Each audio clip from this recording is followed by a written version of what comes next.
So we are now recording. I would like to take a moment here to introduce Kim Wuyts, who will be speaking to us on privacy and prejudice, on privacy threat modeling and misconceptions. If you've got questions, go ahead and put them in the question box. There'll be opportunities where we'll have time for stopping throughout the presentation to read and have Kim answer those questions for us. Otherwise, we will take questions at the end of the presentation. With that, Kim, I will go ahead and turn it over to you. Thank you. Oops, let's see. Yes, okay. Thanks for the introduction. Let me see. Yes, so this is me. This is me. I'm a postdoctoral researcher at IMEC Distrinet Group, which is a research group at KU Leuven, a university in Belgium. And I primarily work on privacy threat modeling, but that also means I work on the domains that are affiliated or associated with it, which are software engineering, data protection, and security. And I love to get in touch with you, so please reach out to me. So I've been working on privacy threat modeling for over 10 years now, and I've come across quite some misconceptions. By the way, I hope the sound is okay because it just started raining really loudly here, so I hope that doesn't interfere. If so, let me know. So I will be tackling these misconceptions here today. So let's start with the first one that I've heard a lot when I started working on privacy 10 years ago, but still pops up from time to time now, which is, you're working on privacy. Why? We don't need privacy. I'm not interesting. And even if so, I don't do anything wrong, so I have nothing to hide. But is that really true? Are you really willing to share everything? Your address, your phone number, where you work? Well, probably with your friends, with colleagues, maybe with me, with the people here in this webinar. What about with strangers? Because when people ask you those questions on the street, then that's kind of scary, right? What you had for lunch, your workout schedule, not just today, but maybe of the past year. What about vacation pictures or just some random picture on your phone? Information about your kids, and then of course health information and payment information. Those are probably already things you only share with close friends, close family, or maybe even only your partner. What about browser history? And there's so much more that we're not really ashamed of or trying to hide from everybody, but we really want to control who we share it with. And that same data, those are also available to computer systems, to algorithms. And do you mind that these data are being processed?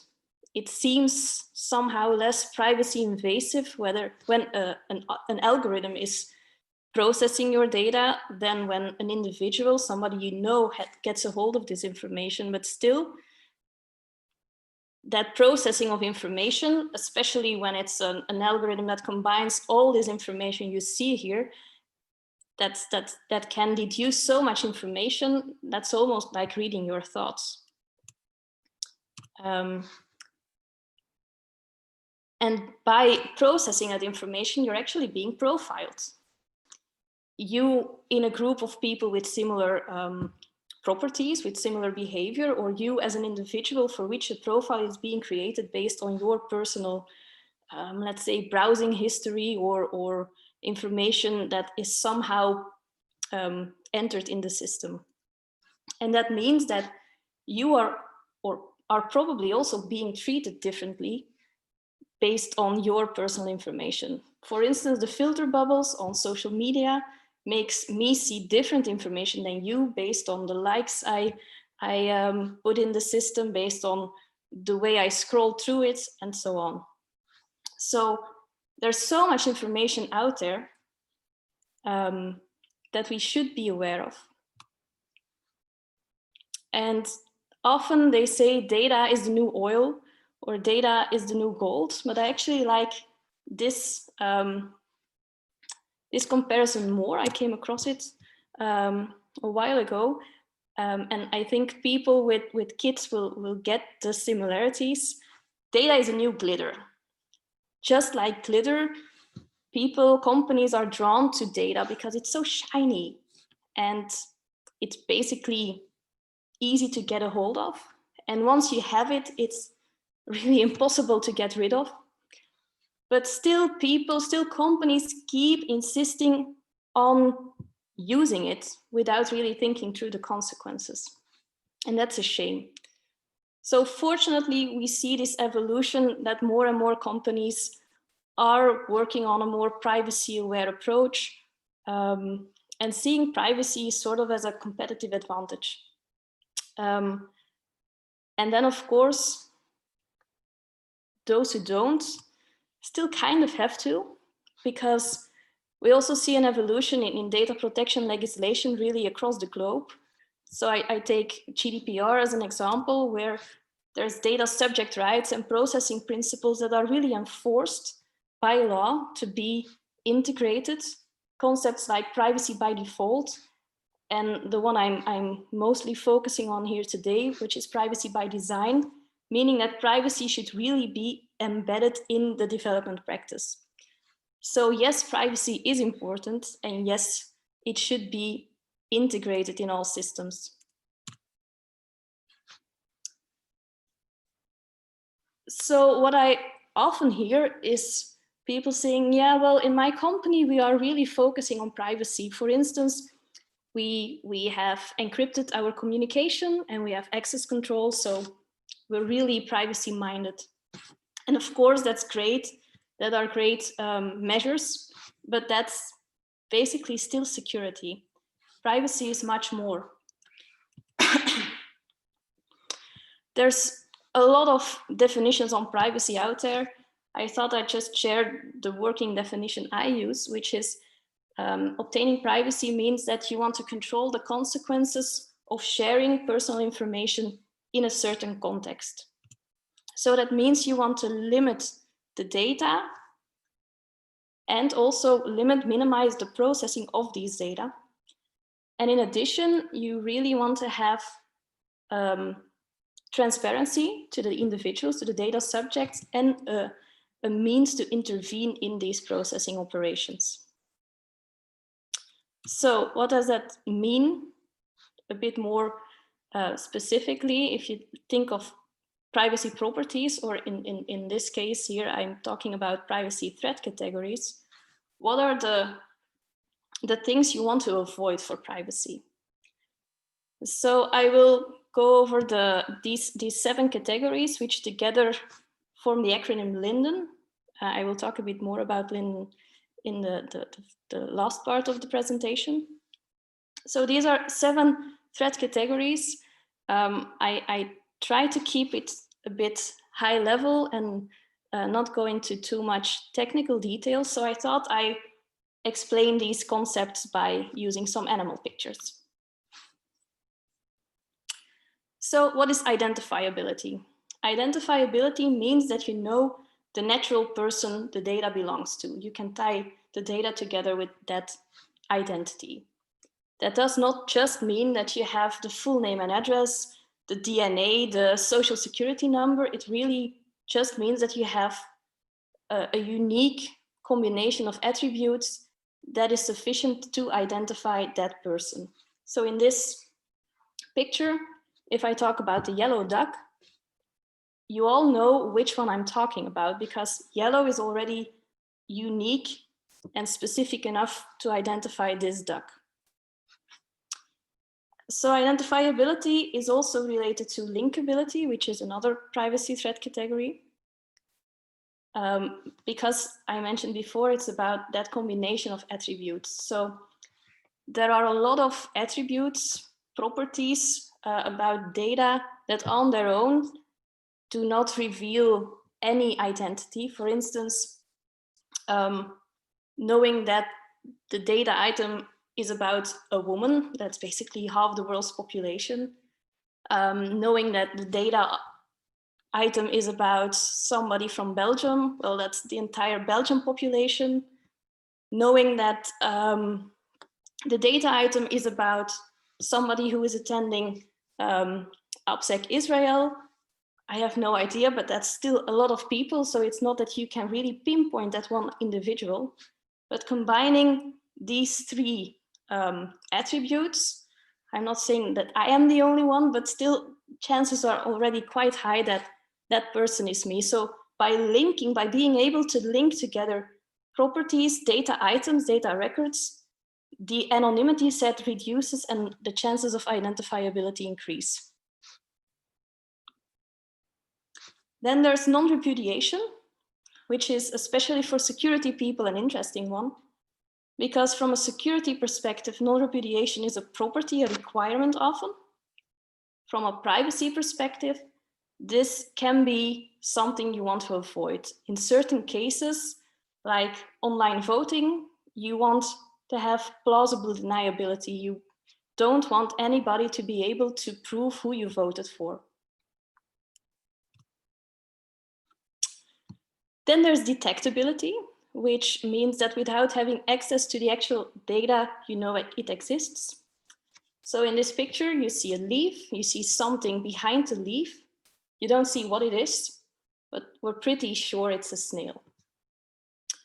For a database, that can mean without actually having access to the data records, just knowing that a patient database contains a record about a celebrity without really seeing it, without having access to it, already reveals information. The fact that that celebrity is a patient in a hospital or rehab facility, whatever. And then there's a core security category, which is information disclosure. So this is basically confidentiality. The personal data you have, you can use, you want to use, of course, you want to make that secure, you want to keep it confidential. And then the final two categories are what we call soft categories. They're less technical. They relate more to data protection, to regulations. The first one is unawareness. So that's related to transparency. Individuals should be able to know what you're processing, why you want to process it, who has access to that information.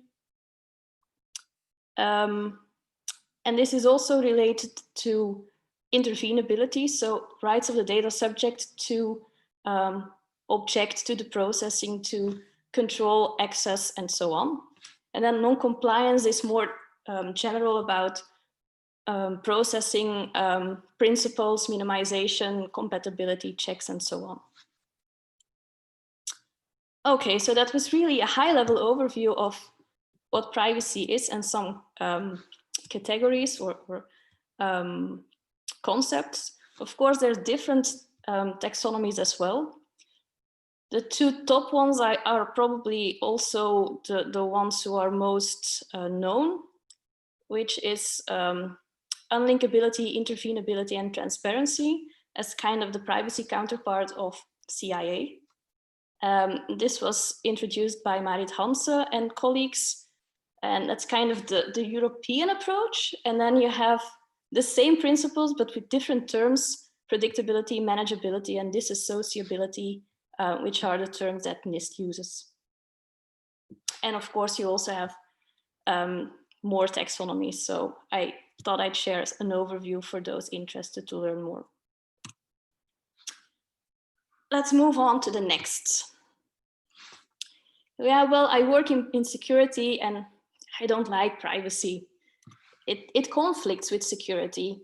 And you mentioned it before, you have non-repudiation, which is a property for security, but you want to have plausible deniability from a privacy perspective. So that's a problem.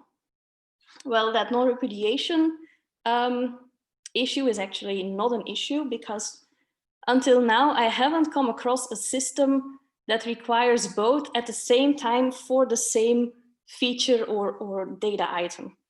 In online voting, if I take that example again, you want plausible deniability about who you voted for, but in that same system, it's still possible to have non-repudiation about the fact that a person voted. Because in certain countries, you have an obligation to vote, so you should be able to keep track of that. So within the same system, you can have both requirements that don't conflict. The same for authentication. You can have more privacy-friendly authentication mechanisms that still allow you some kind of trace or make it even possible to get the identity if it's required. But that's only possible, and I think that's key, when you think of privacy and security at the same time, when privacy is not added on later on, because of course then it will introduce friction. But when you combine them, when you think of privacy and security early on, I think you can have that positive sum that Anke Vulkian has in her privacy by design principles.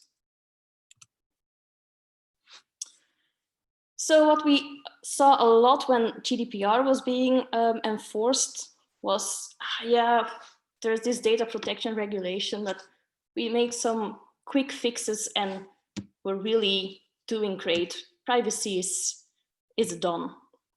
So we saw all these mails asking consent to being able to keep sending and spamming us with newsletters. We saw a lot of updated privacy policies. And of course, those are great, those are required, and those are also the most visible to us as data subjects, as individuals. But that's basically just the tip of the iceberg. Really integrating privacy by design at the core means you should tackle it proactively in a systematic way. So really integrate it in a development lifecycle so it can have an impact on later decisions, on design decisions. And we have something for that, which is already quite known in the security community, which is threat modeling. And so I guess a lot of you have already attended the talk by Seba this morning, so I will not go into too much detail. So threat modeling is, again, from a very high level, thinking about what can go wrong early on so you can fix it before it actually happens. And if you're interested in this, I really recommend Adam's book on threat modeling, where he also describes his 4-question framework. One of the steps is what can go wrong. But in order to answer that, you need to know your system. You need to know what you're working on. And typically, you first need to create a model, some kind of representation of the system. And then you can systematically go over all these elements, think about what can go wrong. And then, of course, you want to fix them. And as a final step, you need to reflect on whether you did a reasonable job. So that brings us to the next misunderstanding, which is, well, maybe it's a partial truth still, but so, okay, I know security threat modeling, I apply Stride or whatever, so I got this privacy threat modeling thing covered. So as I said, well, yes, partially it's true because the foundation of threat modeling remains the same, whether it's about security or privacy, but it still requires a different mindset. Let me give a couple of examples. So privacy is about protecting personal data. Security is basically just about protecting data that you think are important for you as a company, for the system, and so on. And that's because both approach different assets. So for security, it's about protecting the company's assets. And for privacy, it's thinking about the data subject and their privacy rights, basically. So that also means that a threat source is a bit different. For security, you're really approaching it, you're trying to protect it from an attacker, which is typically external to the system. For privacy, you still have that attacker threat source, but it's also quite often the case even that it's about misbehavior by the system itself.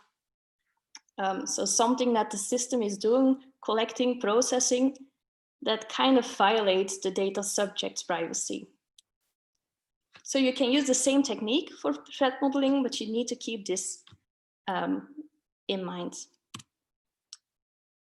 So how can you approach this? Well, I'm going to talk a bit about our LINA threat modeling framework, which provides systematic support to elicit and mitigate privacy threats in software architectures. It was inspired by Microsoft Stride, so those who are familiar with it will see a lot of similarities. So it also means it follows Adam's 4-question framework. I will go over these steps in the next slides really briefly. But so you have this process, you have this method support to really go over all the elements of your model in a systematic way, but then you still need to think about what can go wrong from a privacy perspective. And to do so, LINA provides knowledge support classified according to the 7 threat categories that I discussed earlier. So LINA was created about 10 years ago. It's an academic framework, but we're really happy to see that it's really found its way to industry. It's also been included in the ISO 27550 on privacy engineering. The European Data Protection Supervisor has included it in its opinion on privacy by design. Also very excited to see that OWASP Threat Dragon tool now has support to document LINA threats and so on. So how does this work? Again, really high level. So the first step is you need a model of the system. Typically, this is a DFD, similar to Stride. So a DFD is really a very simple representation of a system that consists of flows and external entities processing components and databases, data stores. And what you need to do is you want to analyze each of those components in a systematic way. So to do so, you can create a big mapping table saying you have a row for each element from your DFD. And then you will need to think about each of the LINA categories for each of the DFD elements. And when you do that, you have a really thorough analysis of your system. And to give you some more support on what can actually go wrong for linkability of a data store, for instance, LINA provides a catalog of threat types, so things that often go wrong, which are classified according to the LINA categories and are in the form of threat trees. So you look at an X in the table, so you think about that specific DFD element, you look at the catalog, and when you have identified an applicable threat type, you document it as a threat. And you continue through the entire table. And those threats you obviously want to manage, so you prioritize them. And then LINA provides some mitigation support. We have a taxonomy of mitigation strategies that help identify the best way to tackle a certain threat category.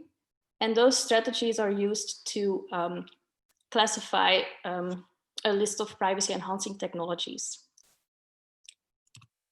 And then once you have documented and implemented those mitigations, you reflect on whether you've done a good enough job, and you might want to redo the analysis and take into account the mitigations. Okay, so Then there's this compliance question, like, okay, I'm okay with doing threat modeling, but will it then make my system compliant? Can I check the compliance of my list? And of course, threat modeling can be very useful because at least GDPR requires for quite some systems a data protection impact assessment or a pre-assessment, which, well, first of all, GDPR is risk-based. I'm pretty sure a lot of other data protection legislation approaches it from the same angle. And that's basically what threat modeling is doing. You think about what can go wrong and you estimate whether that's okay or whether you will fix that. So that's a clear match. And then both are what I call model driven. So both for that impact assessment for compliance and for threat modeling, you need to know your system. You need to have an idea of the processing operations in your system. But then there are also some mismatches in the sense that threat modeling focuses on the architectural aspect. And that's great because, for instance, GDPR requires to implement appropriate technical measures, but it does not say much more than that. So that's kind of fake. It also highlights the need for privacy by design. And by doing threat modeling, you can be quite sure here that you've done a decent job. You have appropriate technical measures. You did it by design. But then there's also the legal part, because for compliance, you also need to have documented the legal roles, the processing operations. You need to specify all the purposes. And then typically a lawyer will do a compatibility assessment to see whether all the purposes that are specified and the legal roles and all those things are compatible, that it's from a legal perspective okay to do it that way. So basically you need both. So in our group, we're also working on a model that has both viewpoints and aligns them. So by doing so, you can have that nice synergy. So that's also quite nice to see, but still you need to have both that legal and that more architectural assessment. Okay, so that brings me to my final misconception, which is, well, I'm using this technique method for threat modeling, for privacy threat modeling, and I like it, and I think this is really the only thing that's good, and I think everybody should use it or they're doing it wrong. Well, of course, I'm a bit biased with my Linden background, but, well, no, that's really not the case. You can and should basically select what really fits you and your company and your needs. So do you need a very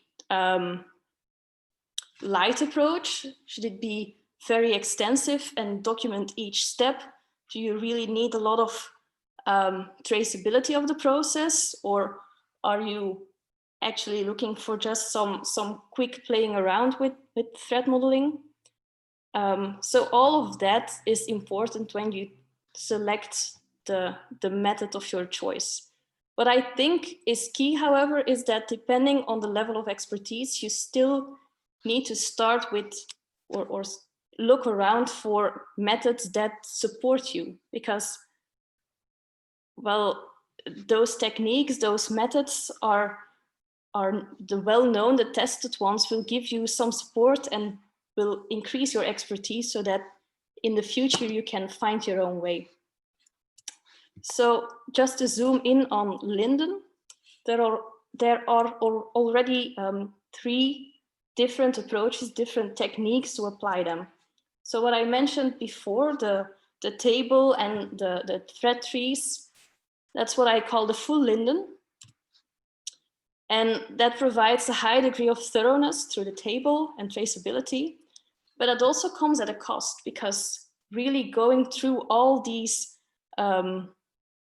elements and thread trees, that requires a lot of effort. And you actually still need some expertise to really grasp the content of the trees. So what we saw in practice is that a lot of people are using the LINA categories, so the high level ones, in a more light brainstorm way. And that's great because that really reduces the effort. But as I mentioned before, that requires a lot of expertise.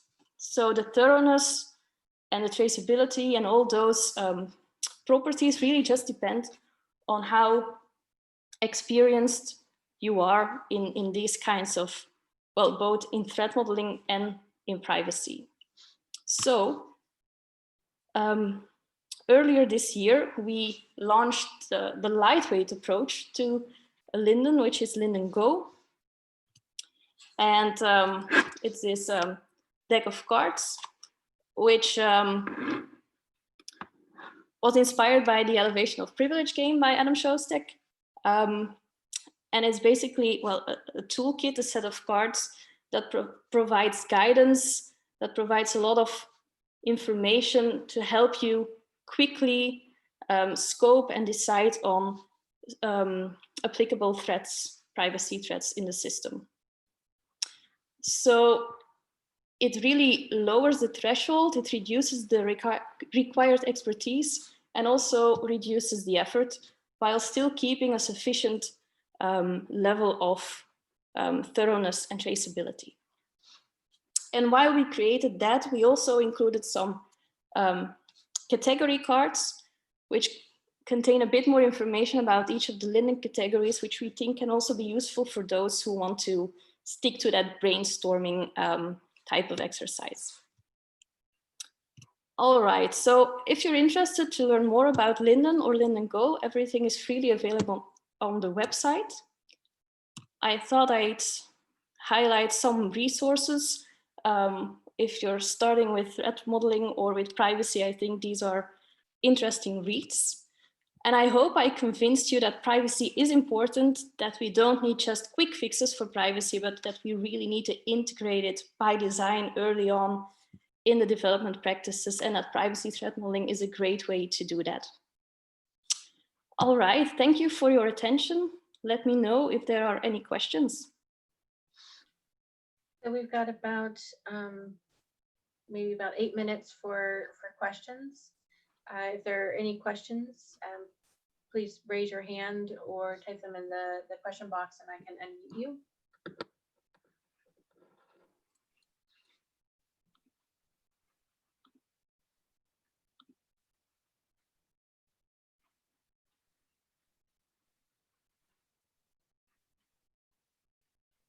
Cool. Well, thank you, Kim. That was extremely informative. We can probably hang on here a few more minutes. Sure. If anybody has any questions.